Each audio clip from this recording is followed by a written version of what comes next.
हमेशा की तरह आपको इंग्लिश सिखाने के लिए आज एक और कमाल की ट्रिक लेकर आया हूं। आज मैं आपको दा के 1 2 3 4 नहीं बल्कि 9 कमाल के यूज सिखाऊंगा। अब दा अंग्रेजी का एक ऐसा टॉपिक है कि लोगों को समझ में नहीं आता है कि ये दा लगाना कहां है और कहां नहीं लगाना है, कुछ समझ में नहीं आता है।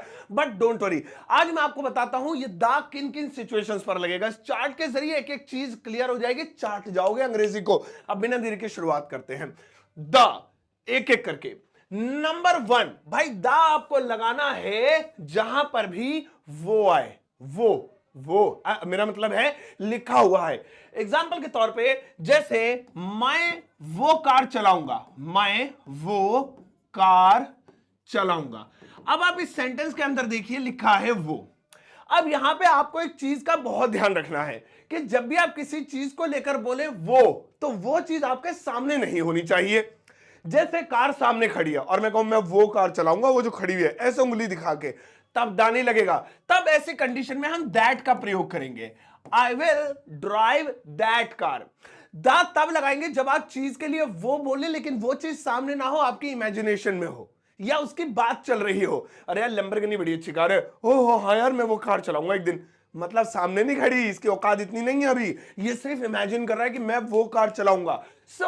अब ऐसी कंडीशन में I will drive the car, I will drive the car. अब यहां पर आप देखेंगे दा का प्रयोग हो गया, यानी दा का हमने यूज कर लिया वो। तो पहली सिचुएशन, मैं वो पेड़ काट दूंगा, मैं वो चाय पीऊंगा, मैं वो फल खाऊंगा, या फिर वो चीज आपकी इमेजिनेशन में हो, आप दिल में उससे वो कह रहे हो, मैं कार चलाऊंगा, कौन सी, वो वाली, दिल में बोल रहे हो, वहां पर दा लगाएंगे। भाई दा का अगला यूज देखेंगे। दा की नेक्स्ट सिचुएशन आती है दिशाएं, डायरेक्शंस। अब दिशाएं कौन सी होती है? 4 ही होती हैं, ईस्ट, वेस्ट, नॉर्थ, साउथ, पूर्व, पश्चिम, उत्तर, दक्षिण, यही होती है। तो जब भी आप दिशाओं का नाम लेंगे तो आपको दा लगाना ही होगा, वरना बहुत बड़ा भाई साहब मसला हो जाएगा। जैसे मैं कहूं वह पूर्व में रहता है, वह पूर्व दिशा में या पूर्व में रहता है, ठीक है। या फिर ऐसे ऐसे कह सकते हैं अमेरिका दक्षिण, अमेरिका जो है क्या नाम है, पश्चिम में है ना, जो है वेस्ट में है या अमेरिका जो। तो हम कभी भी किसी भी दिशा का, किसी डायरेक्शन का नाम लेंगे तो उसके नाम से पहले आपको दा ही लगाना होगा। He leaves in the east. अब देखिए दा क्यों लगाया, क्योंकि हम बात कर रहे हैं ईस्ट की, इस तरह से। तो ऐसे ही आप बना सकते हैं the America is in the west, जो यूएसए है वो पश्चिम में है, या फिर वो देश यहां पर है, या फिर मैं पूर्वी दिल्ली में रहता हूं, I live in east Delhi, north Delhi, west Delhi, जो भी है। तो भाई इस तरह से याद रखेंगे कि दिशाओं के नाम से पहले आपको दा जरूर लगाना है। दा का अगला यूज दोस्तों देखेंगे, द का तीसरा यूज आता है देशभक्त, पेट्रियट्स के साथ। अब देशभक्त यानी जिन्होंने देश के लिए बलिदान दिया है, हमारे भारत देश के लिए, चंद्रशेखर आजाद, सुभाष चंद्र बोस, भगत सिंह, और भी ढेर सारे ऐसे नाम हैं जिनकी वजह से आज ये देश खड़ा हुआ है। तो जब भी हम किसी भी देश के, है ना, देशभक्त का नाम लेंगे, यानी किसी पेट्रियट पर्सन का नाम लेंगे, a person who has given his life for the country, तो ऐसी कंडीशन में उनके नाम से पहले दा लगाएंगे। ये ध्यान रखिएगा, ये लगना अनिवार्य है, ये बेहद जरूरी है बच्चों, ये बहुत ज्यादा ध्यान रखेंगे। इन 3 जगहों पे अभी तक हमने सीखा दा लगेगा ही लगेगा। देशभक्त, जैसे मैंने भगत सिंह जी की किताब पढ़ी थी, मैंने भगत सिंह जी की किताब पढ़ी है, या ऐसे कह लेंगे। सो देखिए, I have read a book, मैंने किताब पढ़ी है ऑफ, अब देखिए नाम आ रहा है भगत सिंह, तो ऐसी कंडीशन में पहले हमने दा लगाना है, ऑफ द भगत सिंह, है ना, SINGH, ये देखिए। So this is the way how you use the. तो ध्यान रखेंगे कि कहां कहां पर दिशाओं के नाम से पहले, देशभक्तों के नाम से पहले, और जब भी हम किसी चीज को इमेजिनेशन में कहें वो, तब दा लगाएंगे। अब देखिए दा के बाकी के 3 यूज सीखते हैं, फिर 3 ही सीखेंगे। दा का अगला यूज जहां पर दा लगना ही लगना है वो है माउंटेन्स, यानी कि पहाड़। जहां पर आप पहाड़ों के नाम ले, पहाड़ों के भी नाम होते हैं, अरावली, एवरेस्ट, हिंदुकुश, और भी बहुत सारे, हिमालय, है ना, ये देखिए पहाड़ों के नाम है, पर्वतों के नाम है, पर्वत श्रृंखलाओं के नाम है, the range of the mountains. So ऐसी कंडीशन में भी हमें दा लगाना होगा। जैसे मुझे कहना है मैं हिमालय पर्वत पर चढ़ सकता हूं, I can climb, CLIMB, climb तो हो गया चढ़ना, दी हिमालय। अब देखिए यहां पे मैंने क्या किया, मैंने ऐसी कंडीशन में दा का प्रयोग किया। आपको ये कहेगा आपने दा क्यों लगाया, आप बताइए कि हम लोग एक पर्वत का नाम ले, we are taking name of a mountain, we are taking the name of a mountain. So ऐसी कंडीशन में चलिए किसी भी पहाड़ का नाम होगा दा लगाएंगे। अगला वाला देखेंगे, नेक्स्ट वाला दोस्तों आता है ऐतिहासिक इमारतें, हिस्टोरिकल बिल्डिंग्स।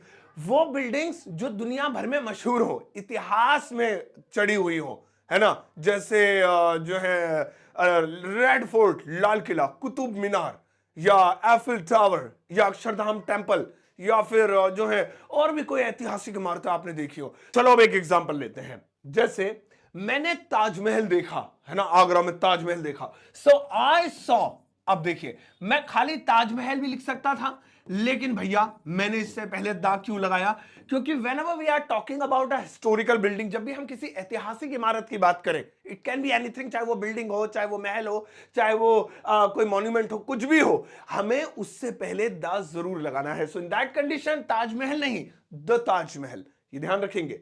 चलिए दोस्तों आगे बढ़ते हैं, दा का अगला यूज देखेंगे, छठा यूज, और वो आता है रिवर्स के लिए, यानी नदियों के लिए। अब नदियों के भी दुनिया में नाम होते हैं, लंदन में थेम्स, है ना, दिल्ली में यमुना, है ना, इसके अलावा और भी, अब यूपी में गंगा भी है, यमुना भी, हालांकि और भी बहुत सारी नदियां हैं, पंजाब चले जाओ, या फिर और अलग अलग देशों में अलग अलग नदियों के नाम होते हैं। तो जब भी हम किसी भी नदी का नाम लेंगे, whenever we are describing a river, we have to use the, हमें द लगाना ही है। जैसे क्या तुम कभी यमुना में नहाए हो, तो have you ever, have you ever taken a bath, या फिर बात भी कर सकते हैं, taken a bath, take bath का मतलब होता है नहाना, have you taken a bath in the Yamuna. अब भाई मैंने यमुना क्यों लिखा, दा यमुना क्यों लिखा, क्योंकि हमने सीखा है कि जब भी हम किसी नदी का नाम लेंगे तो हमें दा लगाना ही है, ये बात ध्यान रखेंगे। सो यहां पे 3 रॉ और क्लियर हो गई कि पहाड़ों के नाम के साथ, ऐतिहासिक इमारतों के साथ और नदियों के नाम के साथ आपको दा लगाना है। दा का अगला यूज देखेंगे दोस्तों, दा का अगला यूज आता है धर्म और धर्म ग्रंथ। अब देखिए दुनिया में कोई सा भी मजहब हो, कोई सा भी धर्म हो, कोई सा भी रिलीजन हो, उस धर्म के नाम से पहले और उस धर्म की किताब के नाम से पहले हमें हमेशा द लगाना है। जैसे हिंदू धर्म को हिंदू नहीं, द हिंदुइज्म या द हिंदू, और ऐसे ही उनकी किताबों को द गीता, द महाभारत, ऐसे ही मुस्लिम धर्म द मुस्लिम, द कुरान, ऐसे ऐसे the Bible, the Christian, the Christianity. So यहां पे हमें ध्यान रखना है, रिलीजन से पहले और धर्म ग्रंथों से पहले हमें द लगाना है। क्या तुमने महाभारत पढ़ी है, हैव यू एवर, क्या तुमने कभी, हैव यू एवर रीड, अब देखिए महाभारत नहीं, the Mahabharat, have you ever read the Mahabharat, ये लीजिए, ठीक है ना, ये हो गया। तो यहां पे हमने द का प्रयोग क्यों किया भाई, वो ऐसे कंडीशन इसलिए किया क्योंकि we are actually describing a religious book, a book which is related to a religion. तो ऐसी कंडीशन में द लगाना है, ध्यान रखेंगे। चलिए अगला वाला देखेंगे दोस्तों, नेक्स्ट वाला दा का देखेंगे, आता है संसार में एक, जो यूनिवर्स में एक हो। अब देखिए यूनिवर्स में कौन कौन सी चीजें एक है, पृथ्वी का जो चांद है वो एक ही है, अलग अलग ग्रहों के चांद अलग अलग होते हैं, लेकिन पृथ्वी का जो चांद है एक ही है, इसलिए मून से पहले दा लगाएंगे। हमारे जो सौरमंडल में सूरज है वो एक है, तो इससे पहले दा लगाएंगे। पृथ्वी एक है, द लगाएंगे। शनि ग्रह, शुक्र ग्रह, बृहस्पति ग्रह, जुपिटर है, और भी यूरेनस है, और ये भी है, वो भी है, भाई जितने भी ग्रह सब क्या है, एक एक एक है अपने अपने में, तो द लगाएंगे। ऐसे हवा क्या है, एक है, द एयर लगाएंगे। पानी क्या है, एक है। So most of the condition में इस सारी चीजों का ध्यान रखते हुए जो आपको लगे यूनिवर्स में एक है, द लगाएंगे। सो इसी तरीके से हम पृथ्वी की बात कर लेते हैं, अर्थ की बात कर लेते हैं। तो हम कह सकते हैं जैसे जो पृथ्वी है वो घूम रही है, तो यहां पे हम कह सकते हैं the earth is, the earth, EART। अब मैंने द क्यों लगाया, क्योंकि earth is single, only one in the universe, so that's why the earth is rotating, ये लिए रोटेट हो रही है ना, रोटेटिंग, या जो भी आप लगाएं, टेकिंग राउंड्स या मूविंग, तो भाई ध्यान रखेंगे। तो हमारा मेन मकसद था यहां पर दा का सही इस्तेमाल सीखना। दोस्तों दा का अगला यूज सीखेंगे और आखिरी यूज बड़े ध्यान से देखेंगे। दा लगाएंगे ग्रेट पर्सनालिटीज के साथ, महान व्यक्तियों के साथ।